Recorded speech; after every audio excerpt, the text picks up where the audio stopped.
Hola, muy buenas noches. Bienvenidos a esta tercera reunión del curso de procesos biológicos, en el cual vamos a empezar a revisar sobre el tema de biomoléculas orgánicas, ¿no? Como cada clase, les invito a que después de ver este video en el cual se explica los conceptos teóricos, les invito a que revisen este estudio, este caso, el cual se encuentra publicado en su aula virtual. Van a poder ver mediante el análisis de este caso de qué manera los lípidos pueden brindar una solución terapéutica para una enfermedad ligada a la diabetes, la cual se llama retinopatía diabética. Entonces, vamos a poder encontrar como cada clase una utilidad al conocimiento que estamos adquiriendo en esta sesión.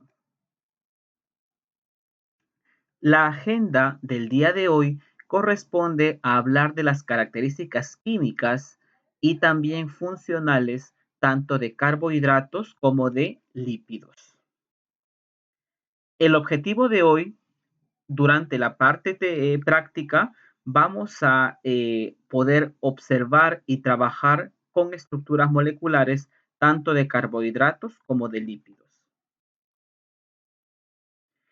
Para empezar la sesión de hoy, hay que recordar las clases pasadas. Esta es una continuación, de hecho. En las clases pasadas conversamos sobre los niveles de organización de los seres vivos. Si recordamos la primera clase, nos dimos cuenta que las bases biológicas de la vida se sustentan en la química. La química, la bioquímica, es un pilar fundamental de nuestra vida. Recuerden que partimos de los átomos. Aquí vemos a nuestros bioelementos, los cuales pueden ser, recordemos, primarios, secundarios u oligoelementos de acuerdo a la abundancia que se presenten en el organismo. A pesar que algunos se requieren o están presentes en poca cantidad, recordemos que su presencia es importante. ¿Por qué? Porque cuando hay carencias pueden ocurrir enfermedades. ¿Sí? Muy bien. Entonces, estos bioelementos van a interactuar químicamente entre sí. Recordemos, para formar lo que tenemos aquí, las biomoléculas, aquellas moléculas que están presentes en los seres vivos. Por ejemplo, aquí pueden ver ustedes la estructura química de una molécula de glucosa. Aquí yo puedo ver que hay bioelementos unidos mediante enlaces químicos. Por ejemplo, tengo carbonos, tengo hidrógenos, tengo oxígenos, los cuales, mediante, repito, enlaces químicos, están interactuando para formar un complejo molecular. ¿De acuerdo? Ahora, en esta clase vamos a ver que pueden haber moléculas, entre comillas, pequeñas, llamadas monómeros o unidades, y estos monómeros pueden unirse también entre sí mediante enlaces químicos para formar moléculas más grandes. Por ejemplo, las macromoléculas, macro grande. Así, por ejemplo, vamos a tener que en los monosacáridos son las unidades de los azúcares, los cuales, si unimos monosacáridos, tendremos azúcares más complejos llamados polisacáridos. Y de igual forma ocurre con las demás biomoléculas.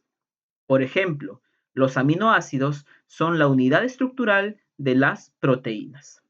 Conclusión: podemos comprender que a partir de los bioelementos, estos van a agruparse químicamente para formar nuestras biomoléculas, las cuales conversaremos esta semana y la siguiente. Ustedes se preguntarán, ¿y para qué hablamos de biomoléculas?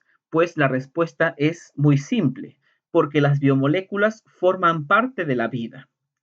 ¿Y cuándo empieza la vida? Recordemos, en la célula. La célula es nuestra unidad vital, estructural, morfológica y funcional, además también de genética. Entonces, si la vida se resume y se basa en la célula tiene biomoléculas.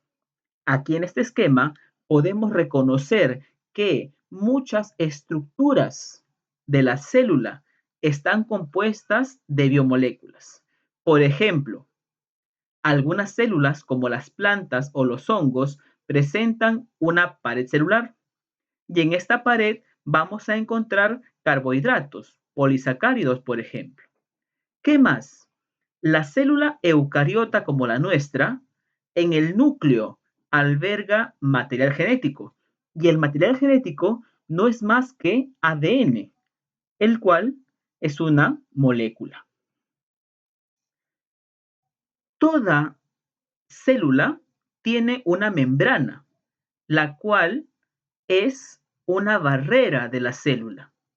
Y esta membrana está compuesta por tres tipos de biomoléculas.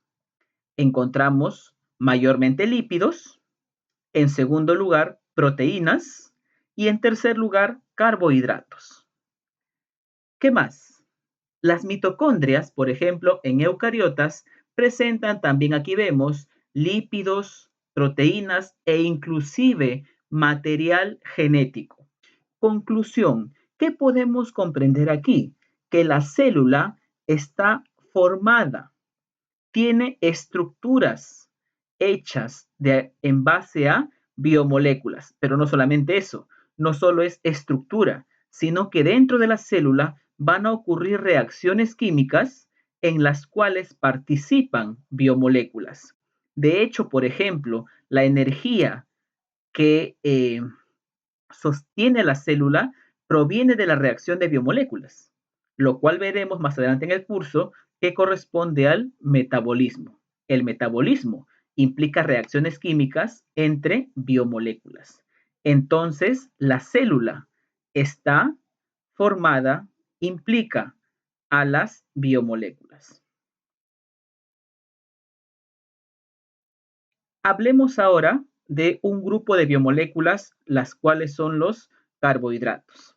Los carbohidratos también se llaman pues hidratos de carbono o azúcares o glúcidos también, ¿no? ¿Por qué hidratos de carbono? Su nombre viene de su composición química, porque químicamente aquí yo puedo reconocer que una molécula de carbohidrato básicamente está compuesta de carbonos, hidrógenos y también oxígenos, hidratos de carbono, ¿ok?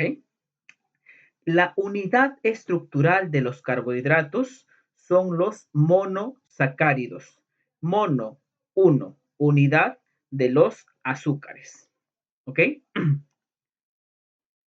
Cuando hablo de monosacáridos, voy a tener aquí una fórmula estequiométrica, una fórmula química, en la cual tenemos que el número de carbonos es proporcional al doble de hidrógenos y una unidad de oxígeno. Aquí el número de carbonos puede oscilar entre 3 y 7. ¿De acuerdo? Quizás la importancia funcional más reconocida de los azúcares, de los carbohidratos, es su aporte energético. La célula emplea los carbohidratos como primera fuente energética, pero además también los carbohidratos conforman estructuras en la célula, ¿no? Cuando hablo de monosacáridos, yo puedo clasificarlos en dos grupos. Y esta clasificación puede ser de acuerdo a su grupo carbonilo o también de acuerdo al número de carbonos. Si yo evalúo químicamente el grupo carbonilo, voy a ver este grupo funcional que está aquí en el recuadro de rojo, en las estructuras químicas. ¿Qué diferencia hay? Los monosacáridos pueden ser aldosas o cetosas, de acuerdo a su grupo carbonilo. Por ejemplo, en este caso, la glucosa, vemos un grupo funcional CHO, el cual es un grupo aldehído en química orgánica. Por tanto, si una molécula, un monosacárido, tiene el grupo aldehído, el grupo CHO, decimos que es una aldosa. Por el contrario, si en vez del CHO encontramos al grupo funcional cetona, CO, vamos a decir que esta es una cetosa. Por ejemplo, la fructosa es una cetosa, de acuerdo a su grupo funcional. ¿Ok? Otra clasificación complementaria a la anterior es contar el número de carbonos. Por ejemplo, aquí en la glucosa yo tengo un total de 6 carbonos unidos entre sí. Por tanto, como son 6, viene el prefijo hexa de 6. Dijimos que la glucosa, al tener el grupo CHO, era una aldosa. Por tanto, si junto el grupo aldosa con el número de carbonos, yo tendría que la glucosa es una aldohexosa. En cambio, la fructosa, si yo cuento los carbonos, también hay 6 carbonos, pero la fructosa, al tener la cetosa, sería una cetohexosa. Conclusión, el nombre químico viene clasificado primero. Primero coloco el grupo funcional, sea aldo o ceto, y luego coloco el número de carbonos. Si tiene 3, sería tri. Si tiene 4, sería tetra. Si tiene 5, sería penta, por ejemplo. Estas son las unidades, los monosacáridos. Estos monosacáridos pueden unirse químicamente entre sí. Por ejemplo, pueden unirse por enlaces de tipo o enlaces de tipo N. Ambos, por ejemplo, implican la unión de monosacáridos. Cuando yo tengo la unión de dos monosacáridos, voy a resultar en la unión en un producto como disacárido. Aquí lo que vemos son 3 disacáridos: la maltosa, la lactosa y la sacarosa. En la maltosa, por ejemplo, reconocemos la unión de dos glucosas unidas por enlace de tipo O. En la lactosa vamos a reconocer la unión de una glucosa y una galactosa. En cambio, en la sacarosa reconocemos la unión de una glucosa con una molécula de fructosa. Conclusión, aquí tenemos 3 azúcares que son disacáridos, los cuales pueden ver aquí también tienen importancia a nivel biológico. Pero estos monosacáridos pueden adquirir mayor complejidad cuando se siguen uniendo. Aquí tenemos a los polisacáridos. Es la forma polimérica. Aquí ya van a estar unidos mayor cantidad de monosacáridos. Ahora, estos polisacáridos pueden ser homo o hetero.